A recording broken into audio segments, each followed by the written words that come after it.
పరిశుద్ధ గ్రంథంలో నుండి లూకాసు సువార్త 10వ అధ్యాయం. లూకాసు వార్త 10వ అధ్యాయము 42వ వచనాన్ని ఉదయకాలంలో మనం ధ్యానిద్దాం. మరియా ఉత్తమమైన దానిని ఏర్పరచుకొనెను, అది ఆమె యొద్ద నుండి తీసివేయబడదని ఆమెతో చెప్పెను. హల్లెలూయా. దేవుని నామానికి మహిమ కలుగును గాక. మరి ప్రభు ఇక్కడ ఒక అద్భుతమైన మాటను మనకు తెలియజేస్తున్నాడు. ఏంటి అంటే, మరియా అనేటువంటి స్త్రీ ఉత్తమమైన దానిని ఏర్పాటు చేసుకునిందంట. అది ఎటువంటిదంటే, ఇక ఆమె జీవితంలో నుంచి ఏ పరిస్థితిలో కూడా అది తీసివేయబడదు. హల్లెలూయా. దేవుని నామానికి మహిమ కలుగును గాక. మన జీవితంలో మనం ఎప్పుడు కూడా ఏం చేస్తుంటామంటే, ప్రతి దాంట్లో ఉత్తమమైన దాన్ని వెతుకుతుంటాం. ఉత్తమమైనది మనకు కావాలని, అన్నిటికంటే శ్రేష్టమైనది మనకు కావాలని, ప్రతి విషయంలో కూడా ఏది ఉత్తమమైనది అని కనుక్కుంటుంటాం. ఏది బెస్ట్ అన్నిట్లోకి. ఒక పెన్ను కొనుక్కున్నా కూడా బాగా రాసే పెన్ను కావాలి. ఒక వస్తువు కొంటుంటే అన్నిట్లోకి బెస్ట్ కంపెనీ ఏది, ఒక చీర కొంటున్నామంటే అన్నిట్లోకి మంచి కాస్ట్లీ చీర ఏది. ప్రతి విషయంలో మనము బెస్ట్, అన్నిట్లోకి మంచిది అనేది మనం వెతకడము మనం చూస్తుంటాం. కానీ ఆ ఉత్తమమైనది అనుకున్నది ఒక దినం ఏమవుతుంది, అది మనల్ని నష్టపరచచ్చు. ఒక దినం అది పనికి రాకుండా పోవచ్చు, ఒకరోజు అది చెడిపోవచ్చు, ఒకరోజు ఉత్తమమైనది అనుకున్నటువంటిది మనల్ని మోసం చేయొచ్చు. ఉత్తమమైనది అనుకున్నటువంటి మరి మనం నమ్ముకున్న వారు కూడా మనల్ని మోసం చేయొచ్చు. కానీ ఈ మరియా ఉత్తమమైన దాన్ని ఏర్పాటు చేసుకున్నట్టు. అది ఎటువంటిదంటే, తన జీవితంలో ఇక తీసివేయలేనంత గొప్పది. హల్లెలూయా. అది ఇంకా తీసివేయబడదు అని దేవుని వాక్యం చెప్తుంది. హల్లెలూయా. దేవుని నామానికి మహిమ కలుగును. ఏంటి ఆ ఉత్తమమైనది అని మనం గమనిస్తే, మరి మనకందరికీ సంభవం తెలుసు. మరి ఒకసారి మనం చదువుకుందాం. మరి 38వ వచనం నుంచి మనం చదువుతాం. 38, 39 వచనాలు. అంతటా వారు ప్రయాణమైపోవచ్చుండగా ఆయన ఒక గ్రామంలో ప్రవేశించెను. మార్తా అను ఒక స్త్రీ ఆయనను తన ఇంట చేర్చుకొనెను. ఆమెకు మరియా అను సహోదరి ఉండెను. ఆమె యేసు పాదాల యొద్ద కూర్చుండి ఆయన బోధ వినుచు ఉండెను. హల్లెలూయా. దేవుని నామానికి మహిమ కలుగును గాక. ఇక్కడ ఈ మరియా ఎవరు అనంటే, ఈమె సహోదరి అయినటువంటి మార్తా అనేటువంటి ఒక ఆమె ఉందంట. మరి ఆమెకు ఈమె సహోదరి. యేసు ప్రభు ఒక దినము మరి ఆ గ్రామంలో ప్రయాణమై వెళ్తుండగా, మార్తా అనే ఆమె యేసయ్య యొద్దకు పరిగెత్తిపోయి ఆయనను వారి ఇంటికి రమ్మని పిలిచి చేర్చుకుంటుంది. ఆయనను వాళ్ళ ఇంట్లో చేర్చుకున్నది మార్తా. మరి మరియా ఏం చేస్తుందట, యేసయ్య పాదాల యొద్ద కూర్చొని ఆయన బోధ వింటుందట. హల్లెలూయా. చూడండి, మరి ఇంట్లో చేర్చుకుంది ఎవరు?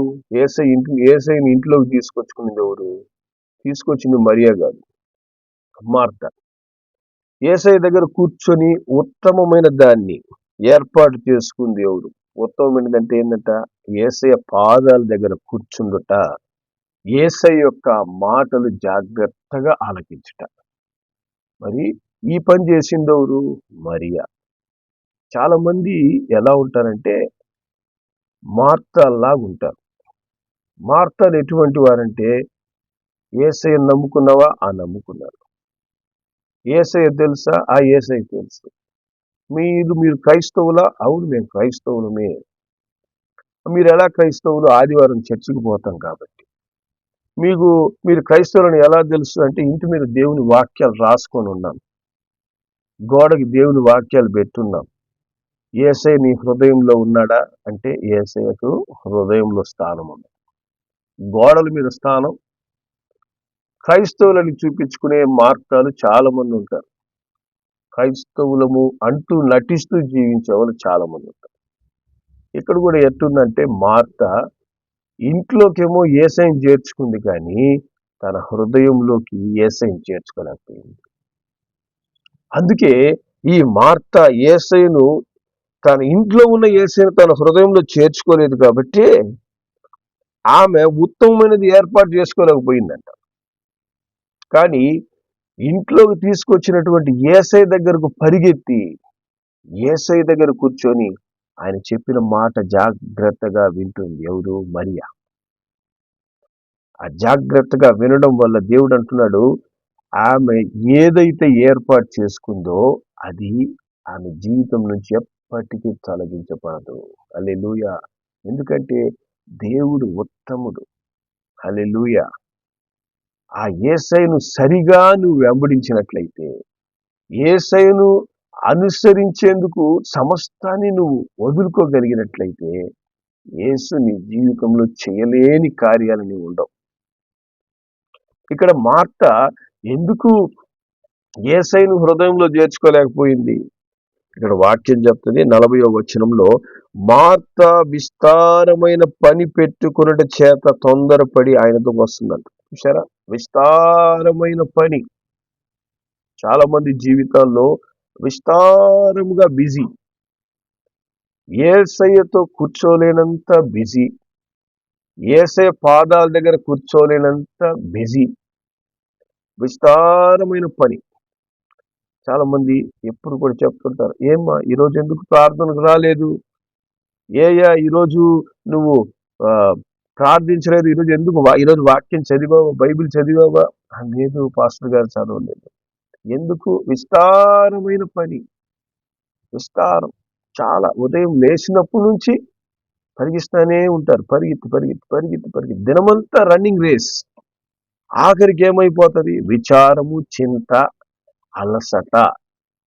ఎందుకని?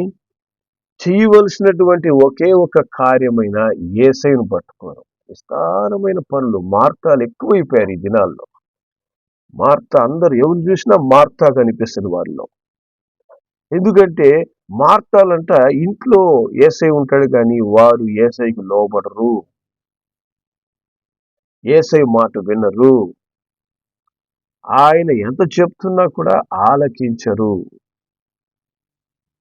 ఈ విధంగా ఉండడం వల్ల మనము ఉత్తమమైన ఆశీర్వాదాలు మనం కోల్పోతాం, ఉత్తమమైన మేలు మనం కోల్పోతాం. దేవుని ఏర్పాటులో నీవు నేను ఉన్నాననేది మనము గ్రహించాలి, ఎరగాలి.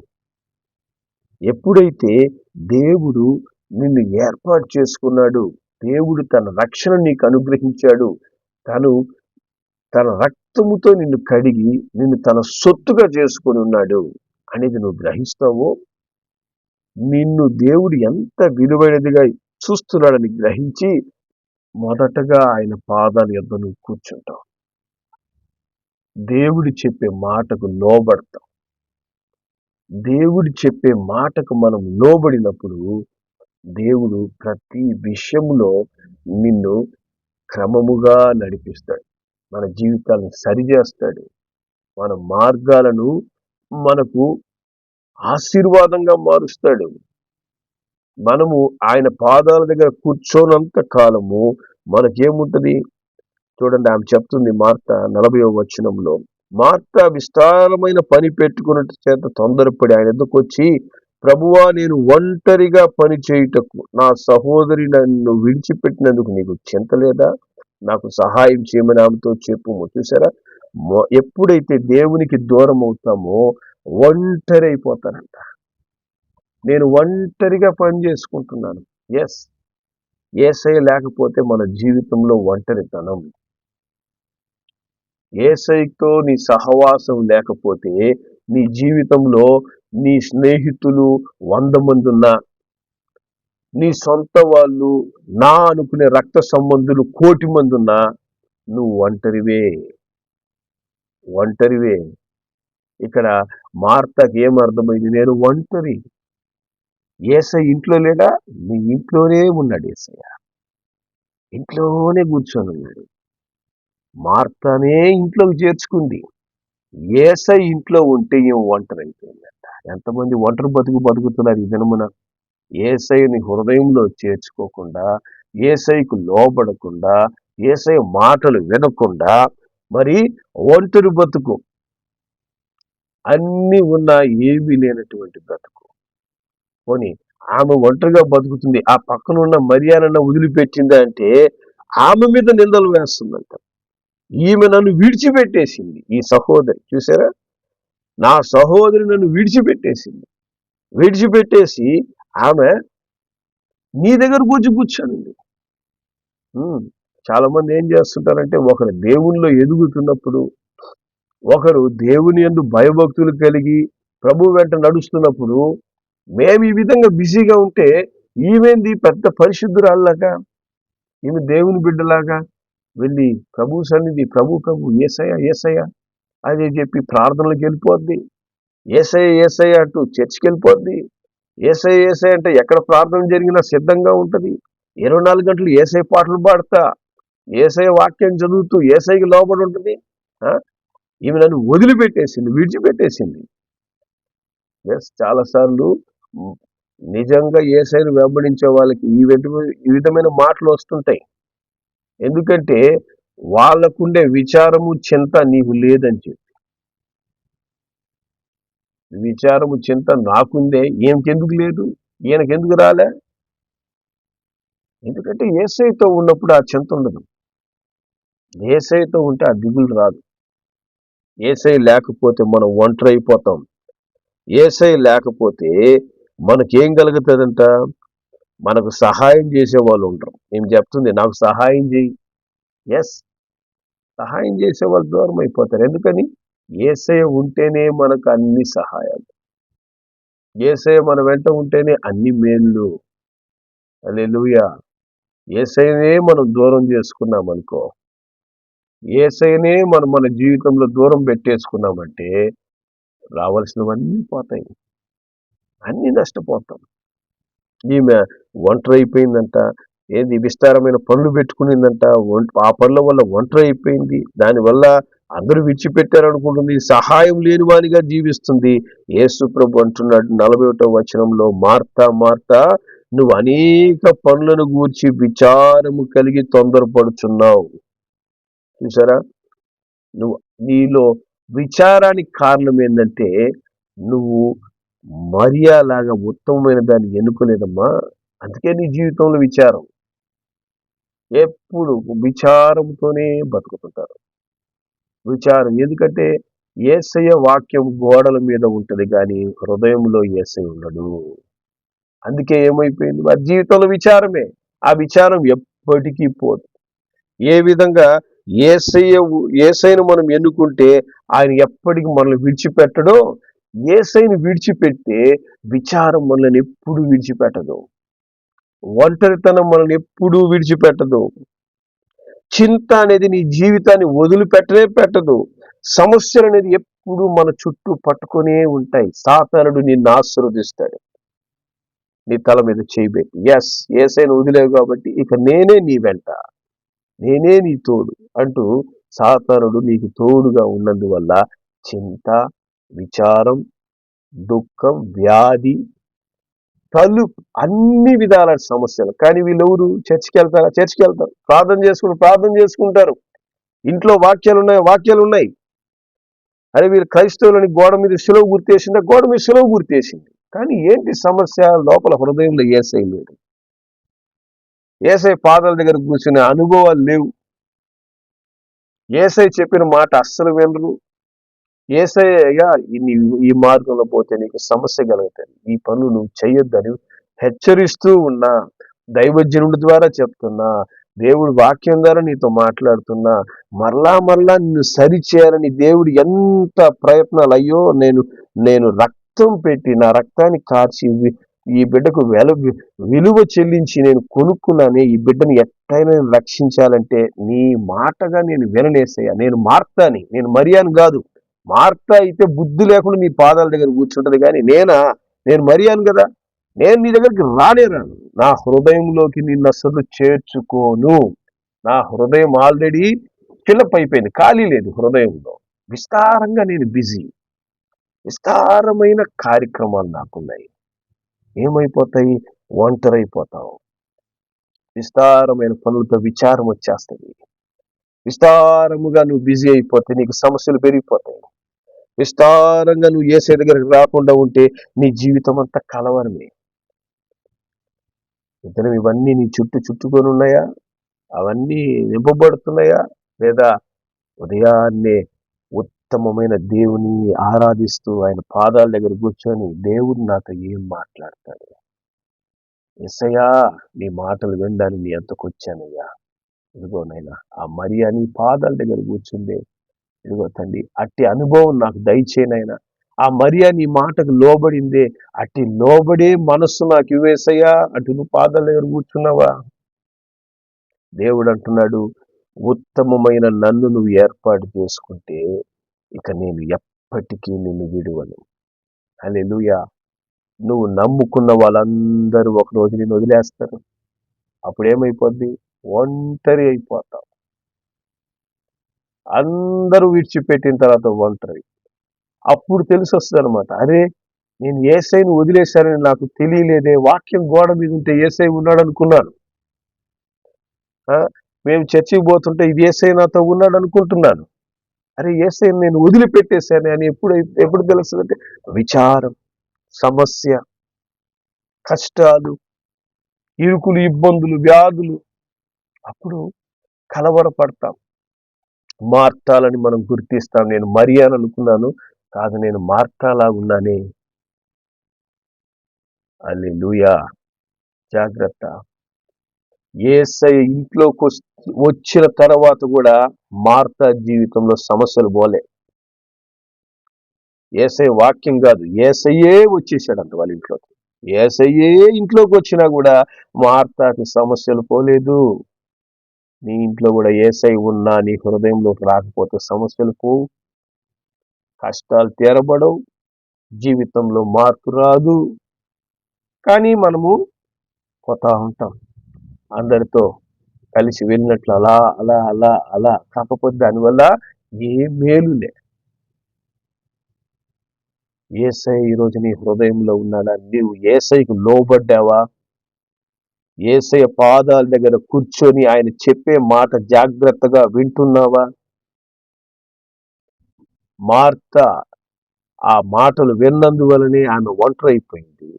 మరియా యేసయ్య పాదాల దగ్గర కూర్చున్నందువల్ల ఆమె దీవించబడింది. ఆమె పొందుకున్న శ్రేష్టమైన ఆస్తి ఏంటంటే యేసయ్యనే పొందుకున్నట్టు. ఆ యేసయ్య చెప్తున్నాడు, నేను ఇక ఆమెకు తోడై ఉంటాను. హల్లెలూయా. ఆమెను ఇంక నేను విడిచిపెట్టను. దేవుని నామానికి మహిమ కలుగునుగా. యేసు మనతో ఉండాలి మన జీవితాల్లో. యేసు ఉంటే మనకు అన్నీ ఉన్నట్టే.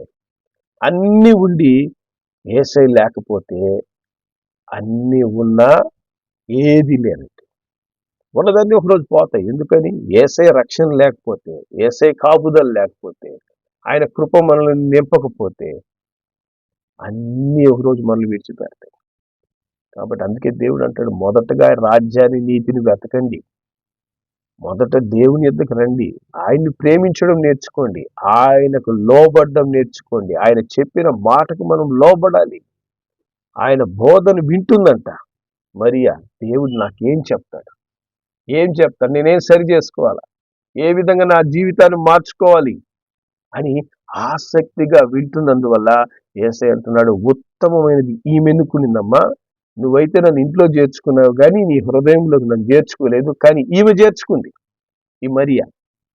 అందుకే ఈమె నేను ఎప్పుడు ఇంక విడిచిపెట్టను, నిన్నైతే విడిచిపెట్టేస్తా. కానీ మార్తా, నీ చెల్లెలైనటువంటి మరియాను మటుకు నేను విడిచిపెట్టను. ఎందుకంటే ఈమె నన్ను కోరుకుంది. నువ్వు ఎవరిని కోరుకుంటున్నావు? లోకంలో ఉన్నటువంటి లోకాశలు కోరుకుంటున్నావా? లోకంలో ఉన్నటువంటి నీ వారిని కోరుకుంటున్నావా? లోకంలో ఉన్నటువంటి అనవసరమైన లోకాశలు, శరీరాశ, నేత్రాశ, వీటి కొరకు తప్పిస్తుండవా? లేని వాటి కొరకు ఆశపడుతున్నావా? దేని కొరకు యేసయ్యను వదులుకుంటున్నావు? యేసయ్యను వదులుకోవడానికి ఏమేం కారణాలు ఉన్నాయి? అవన్నీ కూడా ఒకరోజు మనల్ని విడిచిపెడతాయి.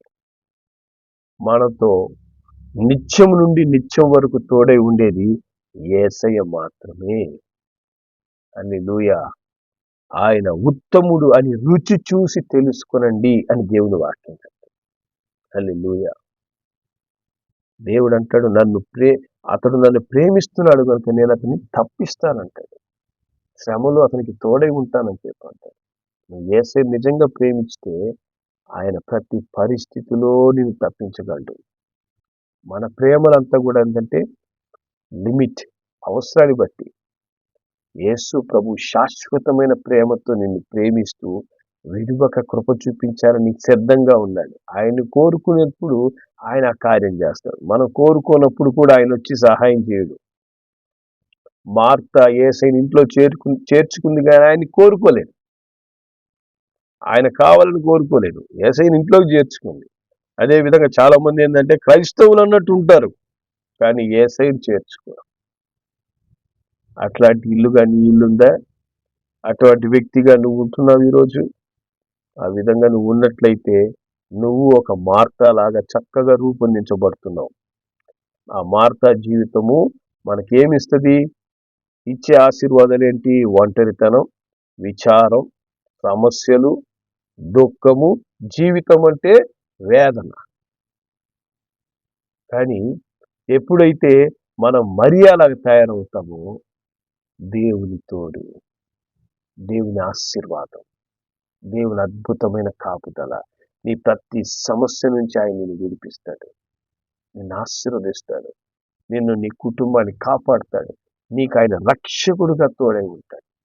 నిన్ను ఆయన ఘనపరుస్తూ ఉంటాడు. నీ కుటుంబానికి ఆయనే సమస్తమై నిలబడతాడు. హల్లెలూయా. అటు యేసయ్యను మనం కోరుకుందాం, ఆయన కాపుదలను మనం కోరుకుందాం. యేసయ్యా నాకు నువ్వు కావాలని ఆయన పాదాల దగ్గర కూర్చొని ఆయన చెప్పే మాటకు మనం లోబడదాం. ప్రార్థన చేద్దాం. ప్రేమ కలిగిన మా తండ్రి, ఇదిగో తండ్రి నాయన, ఈ ఉదయ కాలంలో అనేకులైనా మార్తా స్వభావం కలిగి యేసయ్య ఇంట్లో ఉన్నా కూడా ఆయన హృదయంలో లేక వాళ్ళు భయాలు, దుఃఖాలు, సమస్యలు, శోధనలు, పోరాటాలతో వారి జీవితం అంతా విచారం జీవిస్తున్నారయ్యా. కానీ నైనా మరి మరియా యేసయ్య పాదాల దగ్గర చేరినందువల్ల నన్ను ఆమె కోరుకుంది కనుక ఇక ఎన్నటికీ నేను ఆమెను విడిచిపెట్టనని చెప్తున్నాను. అదేవిధంగా తండ్రి, ఈ దినమున నిన్ను కోరుకోవడం మాకు నేర్పించండి. నిన్ను మా హృదయంలో చేర్చుకోవాలయ్యా. మా జీవితంలో నిన్ను చేర్చుకోవాలి యేసయ్యా. నీకు లోబడ్డం మాకు కావాలి, నీకు లోబడి జీవించడం మాకు కావాలి. అట్టి లోబడే అనుభవంలోనికి మమ్మల్ని నడిపించమని తండ్రి, మీకు లోబడి ద్వారా అయ్యా సదాకాలం మీరు మాకు తోడై ఉండి శ్రేష్టమైన ఆశీర్వాదకరమైన మార్గములలో అనుదినం మమ్మల్ని నడిపించి దీవించమని యేసు నామములో ప్రార్థిస్తున్నాం తండ్రి. ఆమేన్.